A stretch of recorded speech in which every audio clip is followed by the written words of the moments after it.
Kadang alasan seseorang buat bertarung bukan soal menang, tapi soal balas dendam. Di Lady Blood Fight, semuanya berawal dari satu hal, yaitu seorang anak yang kehilangan ayahnya yang dibunuh tanpa ampun. Bertahun-tahun berlalu, tapi lukanya nggak pernah hilang. Dan sekarang dia nggak cuma datang buat bertarung, dia datang buat cari orang yang sudah mengambil segalanya dari hidupnya.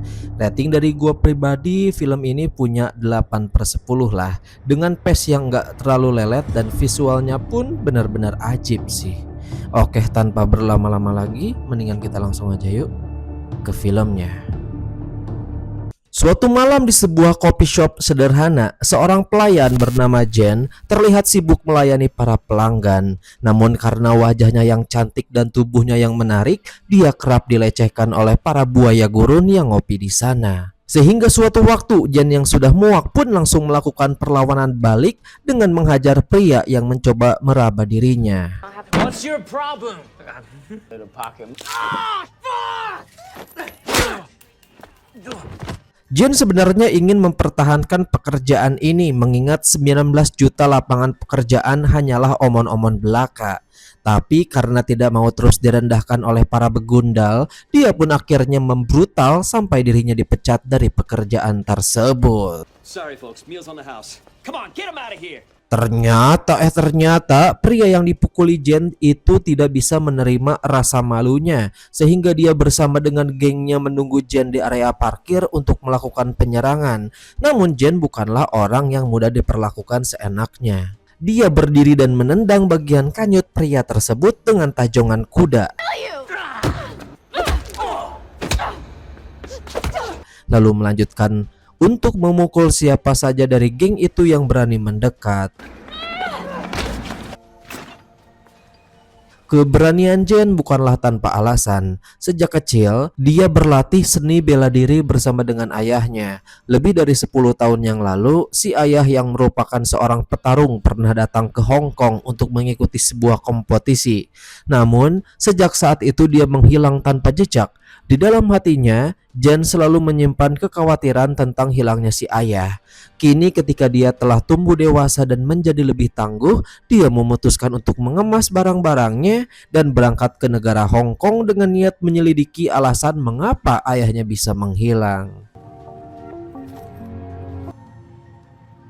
Setelah berpamitan kepada ibunda, dia pun berangkat menuju Hong Kong.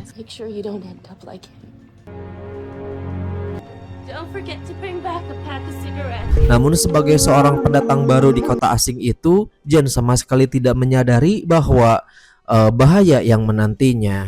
Begitu dia turun dari bus, sekelompok preman lokal menipunya dan membawanya ke sebuah tempat sepi. Jen sadar bahwa mereka hanya berniat untuk merampas barang-barangnya, sehingga dia pun langsung melawan.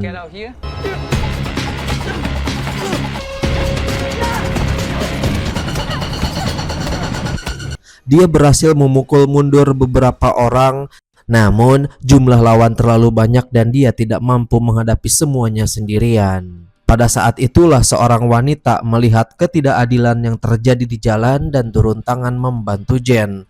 Dalam keadaan linglung, Jen hanya sempat melihat wanita tersebut mengalahkan para preman, lalu semuanya menjadi gelap. Ketika dia sadar, Jen mendapati dirinya berada di sebuah kuil. Wanita yang menyelamatkannya ternyata adalah Master Su, yaitu seorang anggota cabang sekte Wudong di Hong Kong.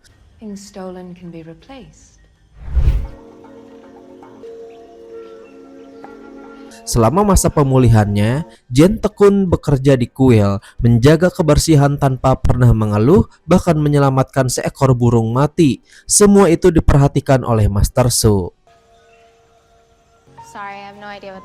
5 tahun sebelumnya, Master Su pernah mengikuti pertandingan bawah tanah. Dalam pertarungan final, dia berhadapan dengan murid wanita dari Shaolin. Pertarungan mereka sangat sengit dan tidak ada pemenang yang jelas.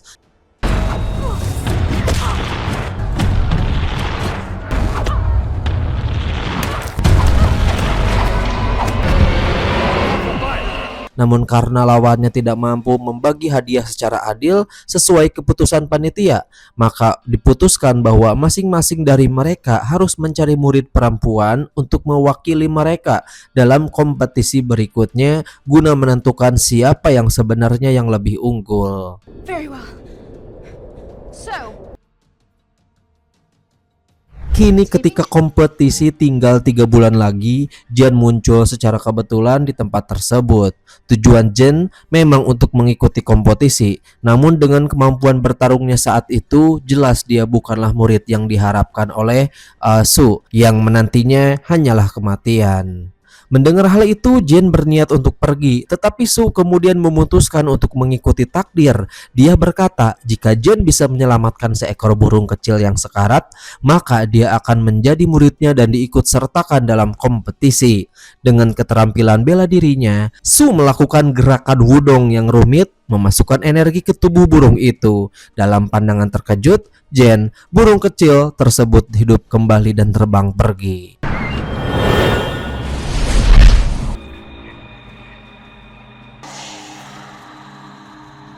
Meski terlihat nyata semuanya hanyalah ilusi, namun sejak saat itu Su mulai melatih Jen. Inilah awal dari pelatihan khusus selama 3 bulan. Seperti pepatah yang mengatakan bahwa kaki yang goyah berarti seni bela diri yang goyah. Langkah pertama bagi Jen adalah berlatih kuda-kuda setiap hari. Tidak peduli walaupun hujan, walaupun angin, dimulai sejak mata terbuka di pagi hari. Bagi seorang pemula, latihan itu sangatlah sulit. Namun setelah 2 bulan berlatih keras, kemampuan kungfu wudong Jen meningkat pesat. Kekuatannya pun semakin bertambah meskipun tetap jauh dari level Master Su, sebab dia bahkan belum mampu menyembunyikan lonceng besar hanya dengan 1 tangan.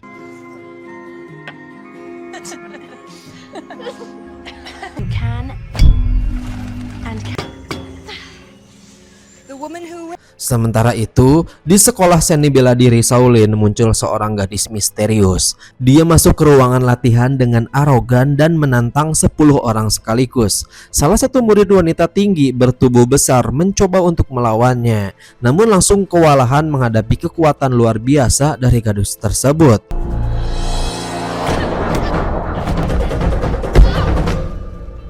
you think?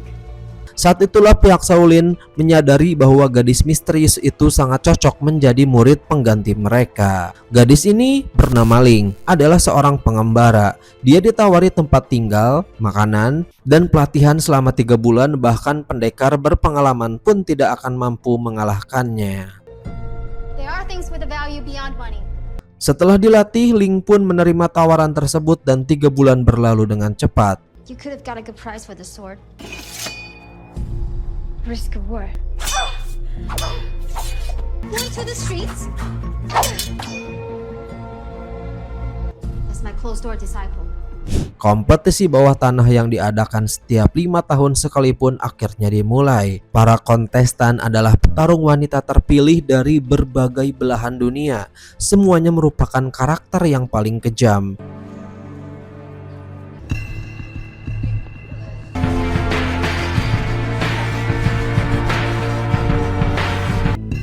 Master Shu, your student, right?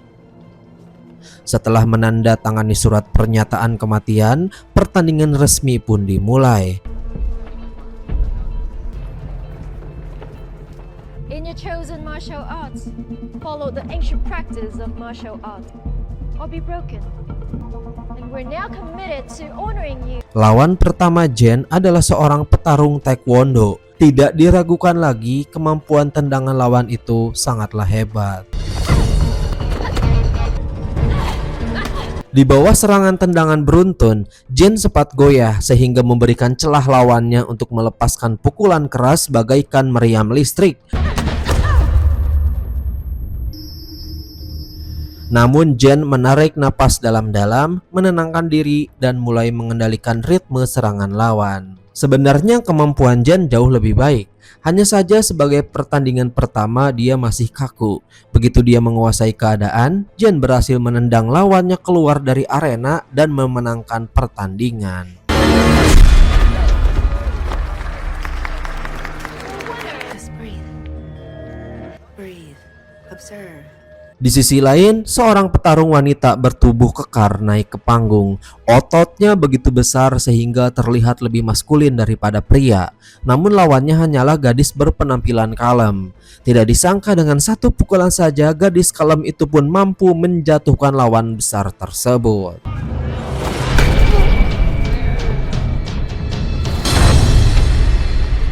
Pertandingan demi pertandingan berlangsung, masing-masing menunjukkan kekuatan spesial mereka. Jen benar-benar merasakan ketegangan arena. Terlebih ketika muncul petarung bengis bernama Seta.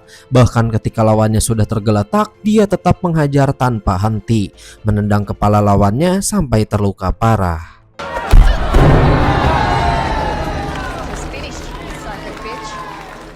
Pertandingan terakhir hari itu pun adalah Ling dari Shaolin melawan wanita asal Israel. Dengan kemampuan bertarungnya yang nyata, Ling dengan cepat menjatuhkan lawannya keluar arena menutup babak pertama.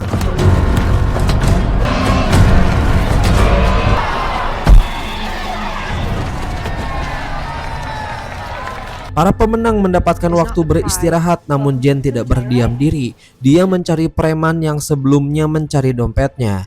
Berbekal ilmu yang telah dia pelajari, dia menghajar mereka habis-habisan dan berhasil mendapatkan kembali foto ayahnya. I don't want any trouble.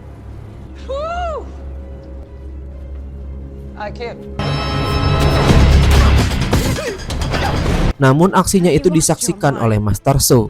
Sang guru sangat marah karena ilmu yang dia ajarkan dipakai untuk memukuli preman sampai Jen diusir dan tidak lagi dianggap murid. Shoo. Goodbye and good luck, Jane. Tersesat dalam kebingungan, Jen menatap foto ayahnya. Dia menemukan sebuah kartu nama dari panitia yang sebelumnya dia temui di arena. Jen pun kemudian menemui pria bernama Sang, yaitu panitia kompetisi, dan kemudian menunjukkan foto ayahnya. I was hoping you could tell me if you've ever seen this man. He came here to compete 18 years ago. Sang mengenali ayah Jen dan mengatakan bahwa 10 tahun lalu ayahnya memang ikut kompetisi, namun tiba-tiba menghilang sebelum pertandingan final. Saat Jen ingin tahu lebih banyak, Sang menolak memberikan penjelasan. Maybe it'll jog your memory. Weapon round. Number 9. Keesokan harinya dimulai babak kedua dengan pertarungan senjata. Begitu gong berbunyi, pertarungan pertama pun dimulai. Seorang petarung berbaju putih dengan tombak langsung menguasai arena melawan lawan bersenjata Naku. Nuhaku hanya efektif jarak dekat, sementara tombak membuat lawannya terdesak. Namun tiba-tiba sang pengguna Nuhaku membalikan keadaan, menyerang balik dan menjatuhkan lawan berbaju putih keluar dari arena.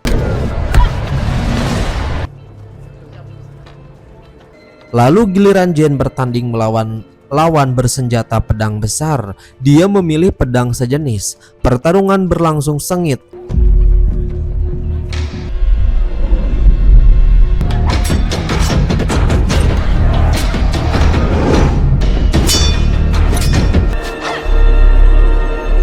Jen sempat terdesak karena kekuatan lawan yang lebih besar, namun dia memanfaatkan celah serangan lawan, menembus punggungnya, lalu menghajarnya sampai jatuh.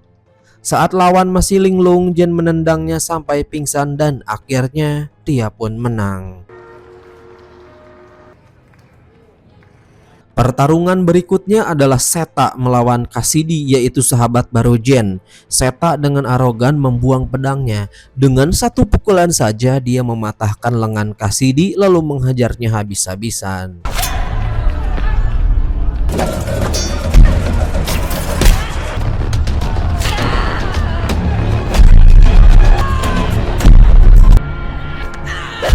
Ketika Cassidy berusaha menyerah dengan merangkak keluar dari arena, Seta malah mengendus pedang dan menyayat lehernya sampai mati di depan mata Jen.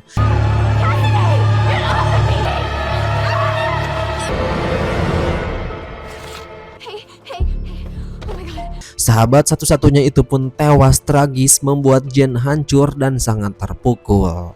Number 1. Yang lebih buruk, lawan berikutnya bagi Jen adalah Seta.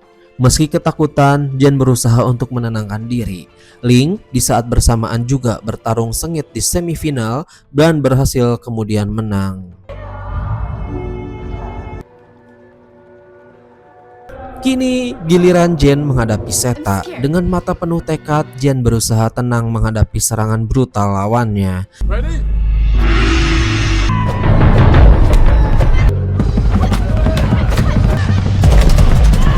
Dia sempat terkapar dan dihajar habis-habisan. Semua orang mengira Jen mati, namun ternyata dia bangkit. Kali ini dia menyerang dengan ganas, menghajar Seta tanpa henti sampai lawannya tidak berdaya dan akhirnya kalah.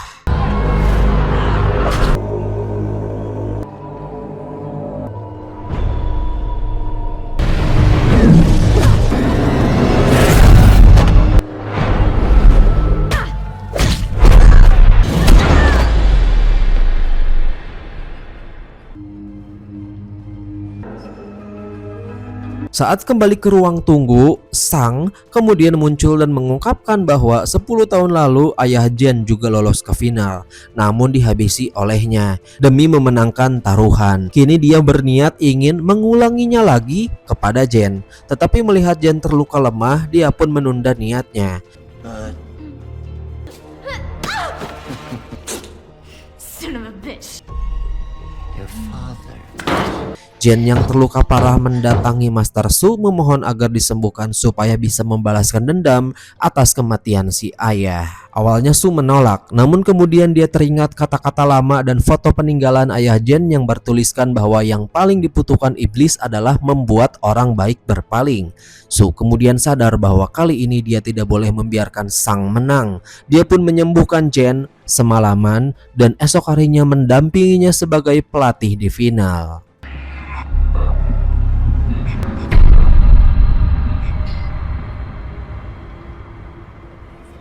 Sang melihat Jen sudah pulih, dia pun menjadi cemas. Final kemudian dimulai. Jen kemudian melawan Ling. Karena luka parahnya, Jen hanya bisa bertahan terus, terpukul tanpa sempat membalas.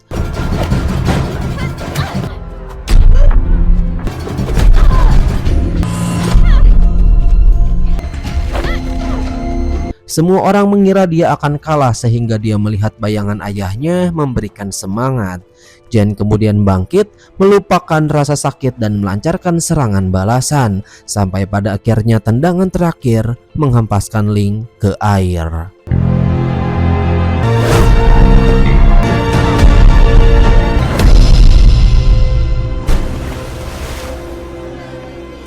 Jen akhirnya menang sebagai pemenangnya. Sang kemudian panik dan mencoba kabur, namun dia pun ditangkap. Semua kejahatannya terungkap, termasuk keterlibatannya dalam kematian kerabat Su. Namun membunuh si Sang ini tidak akan mengubah apapun sehingga dia pun diserahkan kepada pihak berwenang. Kill Jake to get out of paying a debt.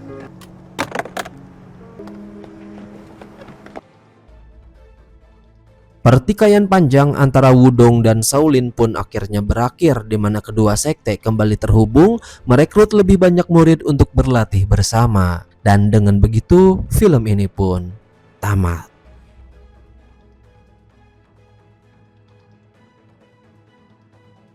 So itu deh guys, alur film malam ini. Sekian dulu teman-teman untuk video hari ini. Bagaimana tanggapan kalian tentang film ini? Tulis di kolom komentar ya. Dan jika kalian suka dengan video ini, jangan lupa juga untuk like, komen, share kemanapun kalian suka. Terima kasih banyak telah menonton. See you on the next video. Bye bye.